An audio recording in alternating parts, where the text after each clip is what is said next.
ಮೇಲುಕೋಟೆಯಲ್ಲಿ ವೈರಮುಡಿ ಬ್ರಹ್ಮೋತ್ಸವಕ್ಕೆ ಕ್ಷಣ ಗಣನೆ ಪ್ರಾರಂಭವಾಗಿದೆ. ಮಂಡ್ಯದ ಮೇಲುಕೋಟೆಯಲ್ಲಿ ಇವತ್ತು ರಾತ್ರಿ 8:30ಕ್ಕೆ ಚಾಲನೆ ನೀಡಲಾಗುತ್ತೆ.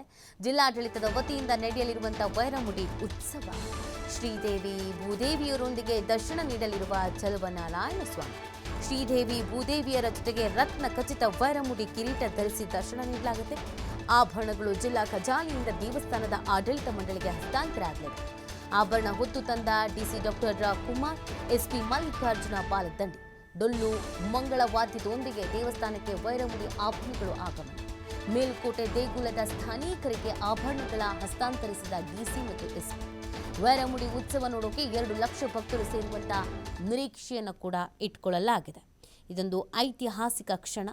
ಐತಿಹಾಸಿಕ ಹಾಗೂ ಧಾರ್ಮಿಕ ಮಹತ್ವ ಇರುವಂತಹ ಮಂಡ್ಯ ಜಿಲ್ಲೆಯ ರಾಮಾನುಜ ಕ್ಷೇತ್ರವಾದ ಮೇಲುಕೋಟೆ ವೈರಮುಡಿ ಉತ್ಸವದ ಪ್ರಮುಖ ಕಾರ್ಯಕ್ರಮ ಇವತ್ತಿನಿಂದ ಶುರು ಆಗ್ತಾ ಇರೋದು. ಮಂಡ್ಯದಿಂದ ವೈರಮುಡಿಯನ್ನ ಮೆರವಣಿಗೆ ಮೂಲಕ ಮೇಲುಕೋಟೆಗೆ ತರುವ ಚಟುವಟಿಕೆ ಆರಂಭ ಆಗಿತ್ತು. ಬೆಳಗ್ಗೆನೆ ಮಂಡ್ಯ ಜಿಲ್ಲಾ ಖಜಾನೆಯಲ್ಲಿ ಪೂಜೆಯನ್ನು ಸಲ್ಲಿಸಿ ವೈರಮುಡಿಯನ್ನ ಹೊರತೆಗೆಯಲಾಗಿದೆ.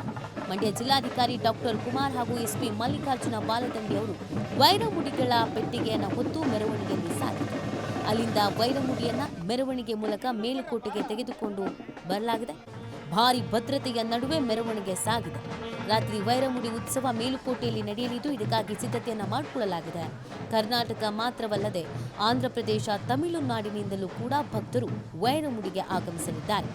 ಮಂಡ್ಯ ಜಿಲ್ಲೆ ಖಜಾನೆಯಿಂದ ವೈರಮುಡಿ ಪೆಟ್ಟಿಗೆ ದೇವಾಲಯಕ್ಕೆ ರವಾನೆ ಮಾಡಲಾಗಿದೆ. 7 ಗಂಟೆಗೆ ಮುಡಿ ಪೆಟ್ಟಿಗೆಗಳನ್ನು ಜಿಲ್ಲಾ ಖಜಾನೆಯಿಂದ ಪೂಜೆ ಸಲ್ಲಿಸಿ ಹೊರತೆಗೆಯಲಾಗಿದೆ.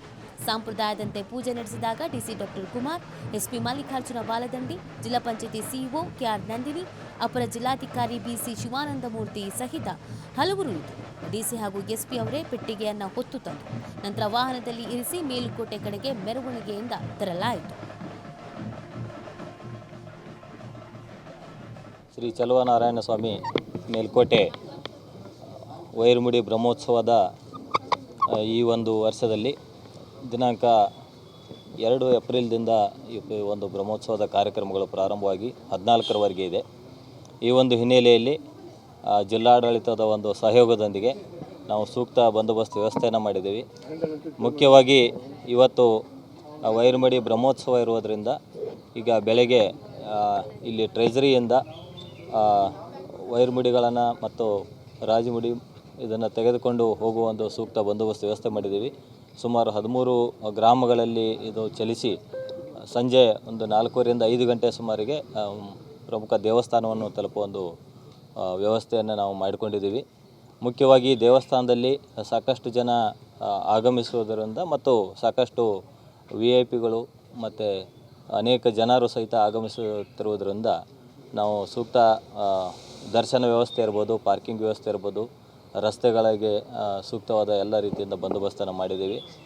ಒಟ್ಟಾರೆಯಾಗಿ ನಾವು ನಮ್ಮ DIG ಸಾಹೇಬರ ಒಂದು ಮಾರ್ಗದರ್ಶನದಲ್ಲಿ ಒಂದು SP, 2 ಅಡಿಷನಲ್ SP, 8 ಜನ DYSPಗಳು ಮತ್ತು ಸುಮಾರು 28 ಜನ CPI ಮಟ್ಟದ ಅಧಿಕಾರಿಗಳು ಮತ್ತು ಒಟ್ಟಾರೆಯಾಗಿ 1000ದಷ್ಟು ಪೊಲೀಸ್ ಅಧಿಕಾರಿ ಮತ್ತು ಸಿಬ್ಬಂದಿಯವರನ್ನು ಈ ಒಂದು ಬಂದೋಬಸ್ತಿಗೆ ನಾವು ನಿಯೋಜನೆ ಮಾಡಿದ್ದೀವಿ.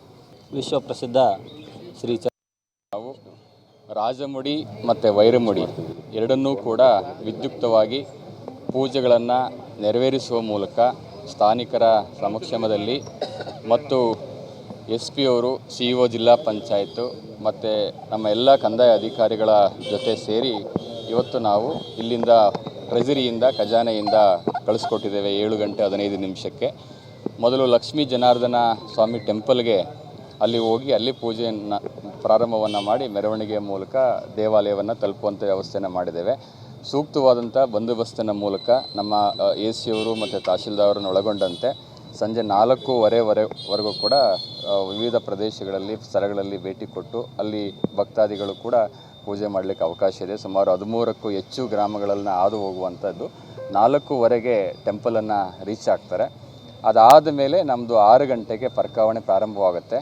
ಪರ್ಕಾವಣೆ ಪ್ರಾರಂಭವಾದ ನಂತರ ಸರಿಸುಮಾರು 8 ಗಂಟೆಗೆ ಒಂದು ವೈರಮುಡಿ ಉತ್ಸವ ಆಗುತ್ತೆ. ಈಗಾಗಲೇ ನಾವೆಲ್ಲ ಸಿದ್ಧತೆಗಳನ್ನು ಕೂಡ ಮಾಡಿಕೊಂಡಿದ್ದೇವೆ. ಬರುವಂಥ ಭಕ್ತಾದಿಗಳಿಗೆ ಎಲ್ಲ ಮೂಲಭೂತ ಸೌಕರ್ಯಗಳನ್ನು ಒದಗಿಸಿಕೊಡುವಂಥ ಹಿನ್ನೆಲೆಯಲ್ಲಿ ಈಗಾಗಲೇ ಸುಮಾರು 3 ಬಾರಿ ಸಭೆಗಳನ್ನು ಮಾಡಿದ್ದೇವೆ.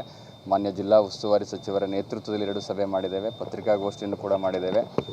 SP ಅವರು, ADC ಅವರು, ನಮ್ಮ CEO ಜಿಲ್ಲಾ ಪಂಚಾಯತ್ ನಾವು ಕೂಡ ಈಗಾಗಲೇ 2 ಬಾರಿ ಸ್ಥಳಕ್ಕೆ ಭೇಟಿ ಕೊಟ್ಟು ಎಲ್ಲ ಸಿದ್ಧತೆಗಳನ್ನು ಕೂಡ ಮಾಡಿಕೊಂಡು ಬರುವಂಥ ಭಕ್ತಾದಿಗಳಿಗೆ ಯಾವುದೇ ರೀತಿಯ ಅನಾನುಕೂಲ ಆಗದಿರಲಿ ಅಂತ ಎಲ್ಲ ಸಿದ್ಧತೆಗಳನ್ನು ಮಾಡ್ತೀವಿ. ನಾವು